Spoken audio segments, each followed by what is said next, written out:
Hey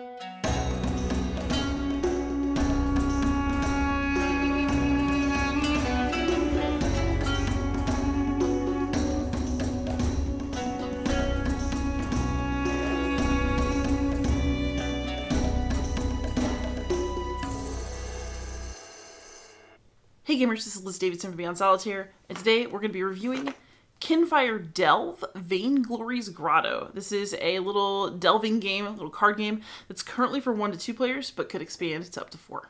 I should also note this is a review copy. I got it at PAX Unplugged. Alright, so here is Kinfire Delve. It's set up for 2 heroes. You can play true solo with 1, but I really think it's better with 2, with the boosting and the hand sizes. So that is what I'm going to show in this video. Basically, the way this works is that we are trying to delve down a well so that we can confront the final boss.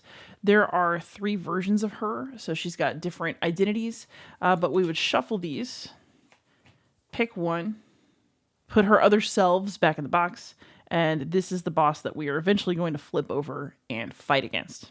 But in order to do that, we have to get down to the bottom of her well so that we can battle her. So she will be surrounded by 4 cards that are challenges that are going to have some rewards and some possible punishments. Let's move this down. But this is our little challenge area. And then we have 2 heroes. We have Core, who is self-sacrificing, and Asha of Brillbrook, who is an opportunist. And as you can see, the art on these cards is really lush. The cards themselves also feel really good. So if you're into the aesthetic aspect of games, this is really it. So basically the way this works is that each hero is going to have a hand of 7 cards. And each of the cards is going to have 1 or 2 colors associated with it. So the colors in the game are red, blue, green, and then white, which is wild. And so basically the game is color-coded. So if I want to take on this red combat card, I need to be playing a mixture of red and white cards. If I want to take on this green obstacle, I need to be playing a mixture of green and white cards. And some of these cards are 2. So this was a red-green card. This is a blue-green card. Each of the cards has a bit of progress that is printed up at the top left corner. It'll also have some special text that is contextual where you might get a little bit of extra power. So for example, this one is, if I fail a challenge, I ignore its penalty, which is pretty great. And at the bottom, there's a boost value, and that's what you use when you're playing on someone else's turn to help boost them up. And you can play up to 2 boost cards to help another hero. So this is Asha's hand. We've got Core's opening hand. He's got his own art. He's got his own special things going on. These shield symbols often do things to help protect from damage. And as you can see, he's got a couple really nice big high value cards, but also you have to take penalties to use cards that are this valuable because Core is self-sacrificing. So he also has base progress, interesting text that you can use to gain some more advantages against different challenges, and boost values. The other thing that everybody has is a lantern. You don't start with your lantern charged. You want to charge it at some point during the game. But when you charge your lantern, it flips over to become a really powerful card. And then you have to flip it back over after you use it. We also have a D10 here, set to 10. This is our life. It's collective. You do not have your own separate life dice. You have 1 life source that you're maintaining together. You win and you lose together. So here we have our lovely challenges. Each challenge has both a reward if you beat the challenge and a punishment if you do not defeat it. So for example, we have the orchestra. This one, if we win, we get the reward of delving 3 cards down, which we need to do. We need to keep delving as much as possible because we have to get through this entire deck before we can take on the final boss and try to win. And then if we fail it, we take 1 damage. The other thing this card has is bold text. If a card has bold text in this game, it applies at all times, even if you're not actively challenging that card. So this one says, when another blue challenge enters play, every seeker has to discard a card, which is terrible. I'll explain why in a moment. So basically, each of these has different rewards, different punishments. The Great Stag is one that you might want to get rid of first if it comes up, because it has normal rewards and punishments, but it says that any other challenge that deals damage to you deals 1 additional damage. And so if you leave this out and you fail challenges that do damage, you're going to get hurt more than you would want. So let's say that we want to take on the Great Stag. Like, let's just do that as an example. And then we'll talk through the rest of how the game works and do some final thoughts. So let's say that Asha would like to go after the Great Stag. I can only play one of my cards. I can't just play multiple cards from my hand. So I have to decide what I want to do. This one's +2 if attempting a trap and it's dual color. Maybe I want to hold on to this. This white one, Sneaky Feet, is good because it says if you fail a challenge, you can ignore the penalty. And then I also have right in the soft bits. Before attempting a combat, I can go down. I can delve down by 1. So let's go ahead and do right in the soft bits. This could be risky, but that's okay. It's just for demo purposes. All right, so we've got 3 progress already against the Great Stag from playing right in the soft bits. And before attempting a combat, I'm going to get to delve down 1. Now we want to see if Core would like to boost me up a little bit. He could, but he'd have to give up one of his cards. So I could give a +1 boost if I wanted. This one I actually can't see. This is a green bar. I can't boost red with this card, even though it's got red usability when you're playing it yourself. Tireless can boost red or green cards, but I just don't know if I want to give up something that makes this much progress. So let's say that Core is going to boost using Incredible Strength. So it says +1, +3 versus an obstacle. The Great Stag is a combat, so we won't get our +3. We'll only get a +1. But let's say that Core is going to boost. So Asha's putting 3 against the Stag. Core is going to boost her by 1.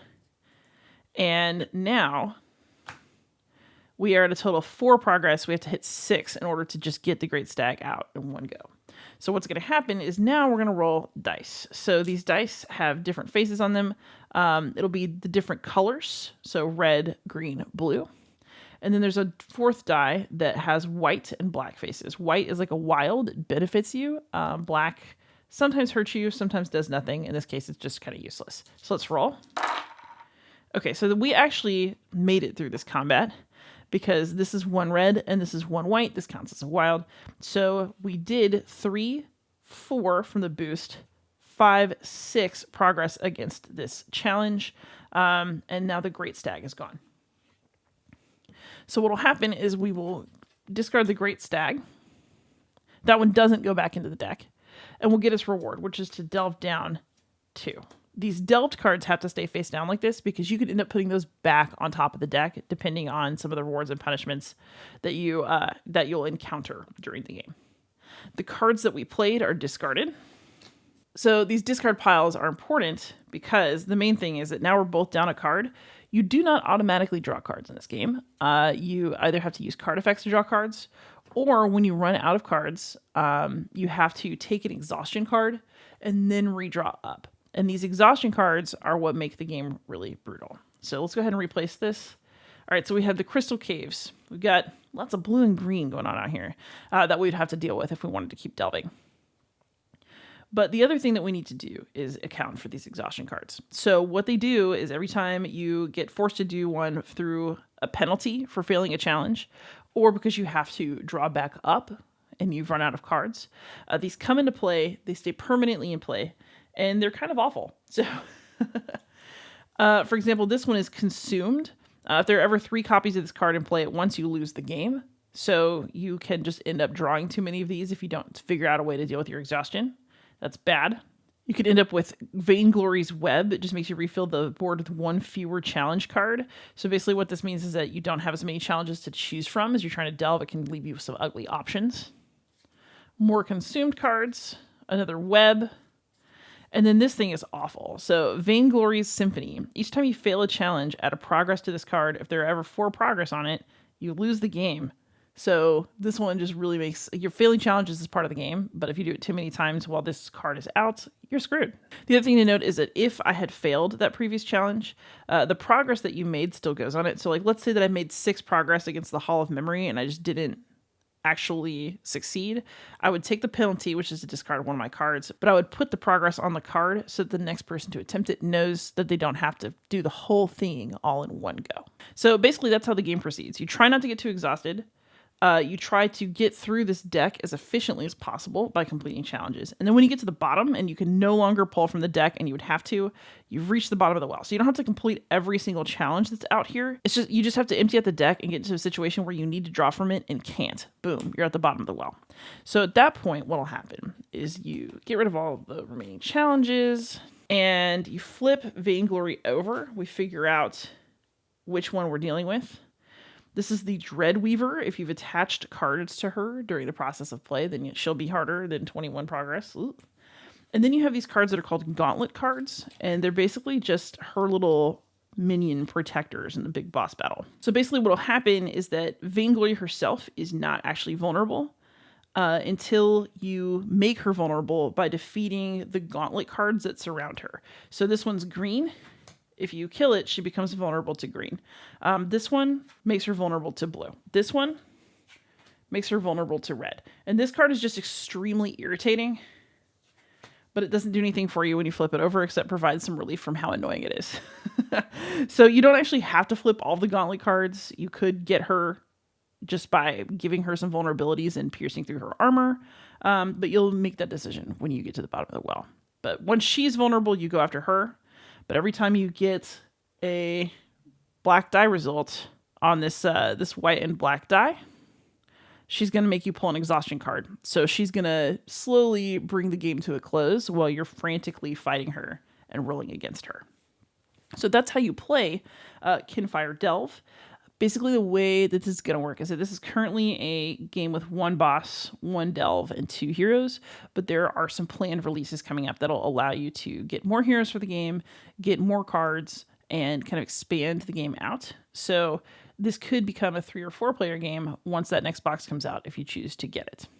So this is the first entry in a series of games that are going to connect with each other and be co-usable. So let's go ahead and have some final thoughts about this one now that we've had an overview. All right, so now for some final thoughts. What did I think of Kinfire Delve? Overall, I think it's a really good game with a lot of promise. It's not a total sell keeper yet for me, and I'm going to explain why. But I also think it's a problem that's about to get solved imminently. So first off, the gameplay is really, really good. I really enjoy it. I thought that the choosing which challenge to go after, having to budget your cards well, having to figure out what is the smartest way to proceed through the delve, and then also having to deal with the luck of the dice was a really, really cool way to handle a delve in an abstract, tight, small space kind of way. And I also really like the difference between the 2 decks of the 2 heroes that can go down on the delve together. Both Asha and Kor had their own kind of personalities even within their decks. And that came through not only in the really, really striking art for this game, which was definitely a selling point, but also through the mechanisms and special aspects of the different decks. It felt different to play each of them. It was fun to play them together and have them cooperate with each other. And that was true both with 2 players and just myself piloting 2.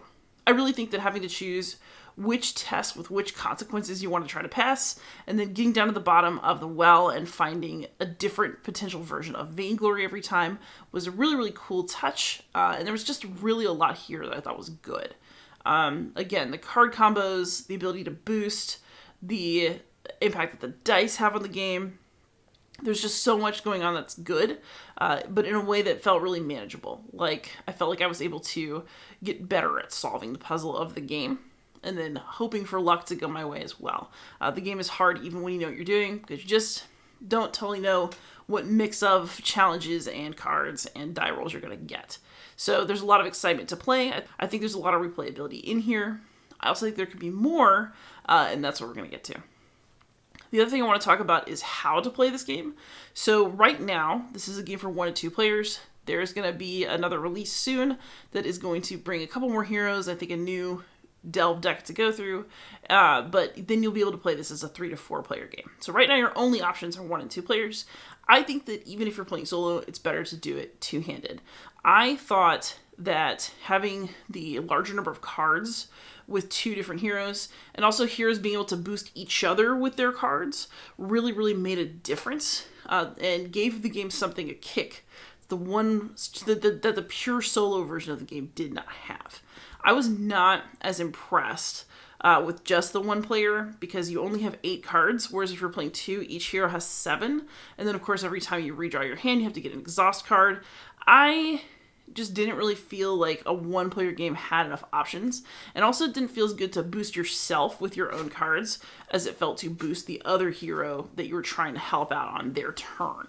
So that back and forth of a two-player game I thought was really important. I'll be very curious about how this plays in 3 and 4, but for now I would say that 2 is definitely soloable, and I think it's better than playing pure solo right now. And then that kind of leads me into my last point, which is that the game feels really good. It doesn't quite feel complete. So this small box is really nice. There's a whole lot going on in there, but it's not quite the game that you're going to keep around forever and ever, just because there's only 2 heroes. You get used to their playstyles. There's only one boss. You get used to her playstyle, because eventually you're going to get to see her in all of her different incarnations. You're going to get used to her. So basically the game as it is now is almost like they gave me a really good taster, but not the most complete version of the game. And like, they've been really clear about that from the start. There's more boxes coming, but there also really need to be more boxes coming. I think that if this is a game you're going to invest in, you're going to have to invest in at least 2 boxes in order to get the most out of it. Probably all 3 that have been declared so far. So that's the other thing, is that, you know, part of the game's presentation appeal is its small box size, but this is going to have to change if you really want to get more game out of it. So I feel like what I've got right now is a really, really good taste of a meal that I'd really like to eat. But it's still in just the tasting phase. That one box was really good, but it's not quite enough for me to feel fully satisfied. So I think there's more coming to the point where I will feel very satisfied with the game in the future, but I can't say that just yet. I gotta play another couple heroes. I need to see a little bit more variability before I feel totally committed to the system. So that is Kinfire Delve. It's clever, it's beautiful, it's full of promise, and I'm looking forward to seeing that promise realized throughout 2024 when there are a couple more releases planned for this game. So that's where I'm at on Kinfire Delve. It's a good start. We'll see where it goes. Thank you so much for watching. Please like, subscribe, comment, and most of all, happy gaming.